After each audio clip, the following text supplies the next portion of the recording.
अस्सलाम वालेकुम। अब हम चलते हैं सप्लायर्स वाली स्क्रीन में।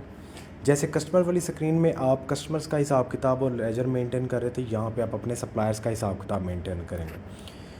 इसमें और कस्टमर में थोड़ा सा फ़र्क है, वो मैं आपको फ़र्क बता देता हूँ। सिंपल आपने इसमें सप्लायर ऐड करना है। बिलफ़र्ज़ आप किसी अपने गैस वाले का या कोई भी आपका सप्लायर है, लेट से आपकी कोका कोला की एजेंसी के जो सप्लायर हैं आप उसको भी ऐड कर सकते हैं। मैं यहाँ पे इसका नाम लिख देता हूँ सप्लायर का, उसकी कंपनी है Coca Cola.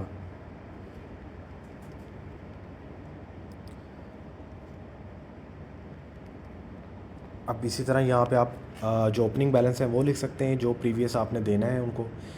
Balance type payable के जो आपने उन्हें पे करना है, तो फ़िलहाल कोई भी नहीं है तो मैं इसको सिंपल रख के बस सेव कर रहा हूँ।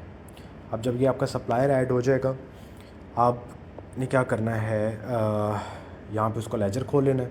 लेजर में जैसे आप कस्टमर का लेजर खोल लेते थे, इसी तरह आप सप्लायर का लेजर भी खोल के सारी उसकी डिटेल देख सकते हैं कि मैंने उसकी कितनी टोटल अमाउंट पे करनी है। उस हिसाब से आप प्रिंट या शेयर भी कर सकते हैं। अब ये जो सप्लायर है, आपने इसकी परचेज़ एंट्री कैसे करनी है। आपने इसके बाद परचेज़ वाली स्क्रीन पे आना है। परचेज़ वाली screen just like sale screen, बस इसमें फ़र्क ये है कि वहाँ पे कस्टमर होता था, यहाँ पे सप्लायर है। आपने जैसे फर्स्ट में चॉकलेट की एंट्री करनी है कि मैंने चॉकलेट की इससे 100 की क्वांटिटी ले रहा हूँ, किस परचेज़ प्राइस पे ले रहा हूँ मैं वो भी यहाँ पे मेंशन कर सकता हूँ, लेट्स से 85। और अब उस हिसाब से मेरी जो अपडेटेड सेल प्राइस है वो है 110। और इसके बाद आपने इसको ऐड रिसीव कार्ट में डाल देना है। जिस तरह आपने सारी प्रोडक्ट्स जो भी आपने अपने सप्लायर के साथ ऐड करनी है वो करके आपने इसको कंटिन्यू कर देना है।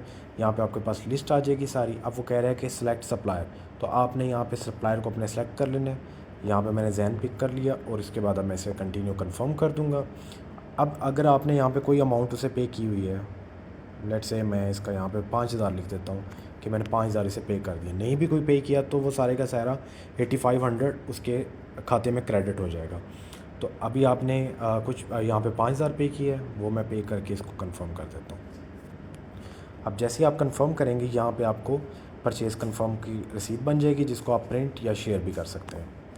अब मैं सप्लायर वाले सेक्शन में आता हूँ, यहाँ पे देखता हूँ, देखें यहाँ पे उसका रिकॉर्ड शो हो रहा है कि मैंने इसका 3500 रुपये पे करना है। अब मैं लेजर खोल के देखता हूँ, यहाँ पे देखें आपको प्रॉपर शो हो रहा है कि आपने 8500 की परचेजिंग की है, उसमें से आपने 5000 जो है ना पे कर दिया हुआ है।